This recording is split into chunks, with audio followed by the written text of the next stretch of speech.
bem-vindos ao canal. Hoje vamos explorar a incrível história de Joana d'Arc, a donzela de Orleans. Uma jovem camponesa que, guiada por uma fé inabalável, se tornou uma das figuras mais icônicas da história. Acompanhe-nos nesta jornada de coragem, sacrifício e redenção.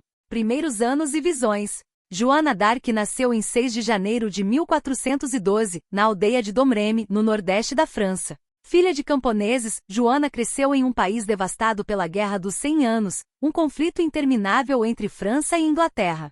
Fato curioso, desde cedo Joana se destacou por sua devoção religiosa. Aos 13 anos, ela começou a ouvir vozes que ela acreditava serem de santos, incluindo São Miguel Arcanjo, Santa Catarina de Alexandria e Santa Margarida.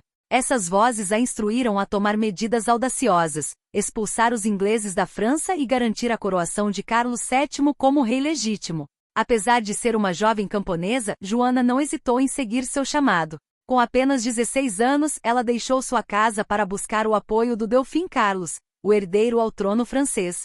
Sua jornada a levou a Vaucouleurs, onde, após muita persistência, ela convenceu o capitão da guarnição a levá-la até Carlos VII.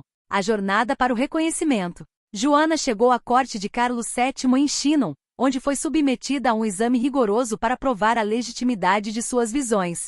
Teólogos, nobres e até a rainha examinaram suas intenções e santidade. Eles acreditavam que se Joana fosse uma impostora, poderia ser um golpe para a moral já abalada da França. Fato curioso, durante um encontro com Carlos VII, Joana teria identificado o Delfim disfarçado em meio à corte, um feito considerado milagroso, já que ela nunca o tinha visto antes. Esse episódio fortaleceu a confiança de Carlos em Joana. Após ganhar a confiança do Delfim, Joana foi equipada com uma armadura e uma espada, além de receber um estandarte com a imagem de Deus e os lírios da França. Ela se tornou uma figura simbólica, encarnando a esperança de um país desesperado. A campanha de Orleans.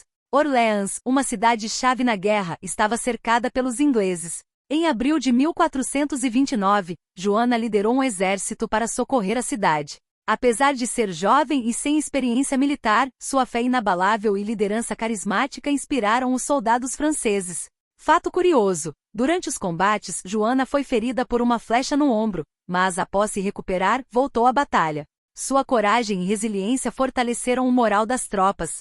Em 8 de maio de 1429, os ingleses levantaram o cerco, marcando uma virada crucial na guerra. A vitória em Orleans foi apenas o começo. Joana continuou sua campanha, liderando o exército francês em várias vitórias importantes. Sua influência se estendeu além do campo de batalha, pois ela aconselhava Carlos VII sobre decisões estratégicas e políticas. A coroação de Carlos VII. Em julho de 1429, Joana acompanhou Carlos VII até a cidade de Reims, um importante centro religioso e político. Lá em 17 de julho, Carlos foi coroado rei da França na Catedral de Reims, com Joana ao seu lado, segurando seu estandarte. Fato inspirador. A coroação foi um momento de triunfo para Joana, que viu sua missão divina ser parcialmente cumprida. Emocionada, ela declarou: "A obra de Deus está feita." Captura e julgamento.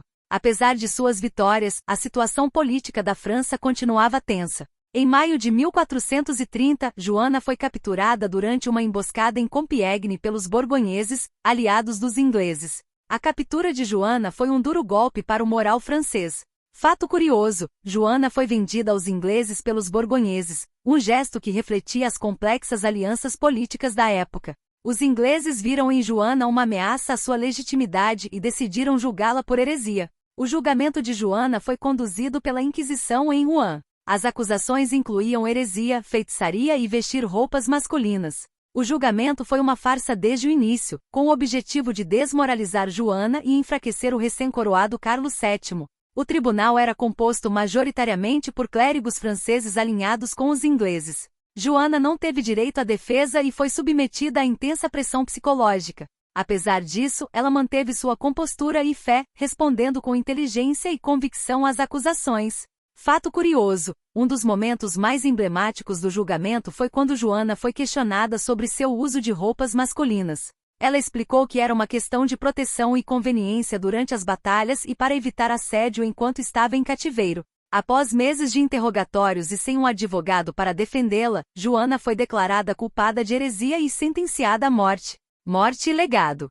Em 30 de maio de 1431, Joana d'Arc foi queimada na fogueira na Praça do Mercado de Rouen. Testemunhas relataram que suas últimas palavras foram Jesus, Jesus, Jesus.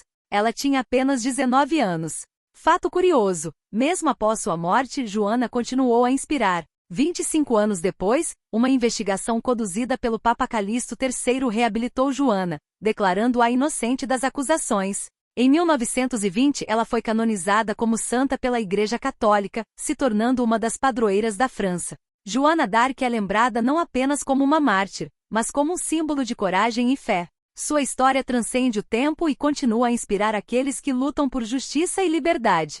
Sua vida é um testemunho do poder de uma crença inabalável e de um coração corajoso.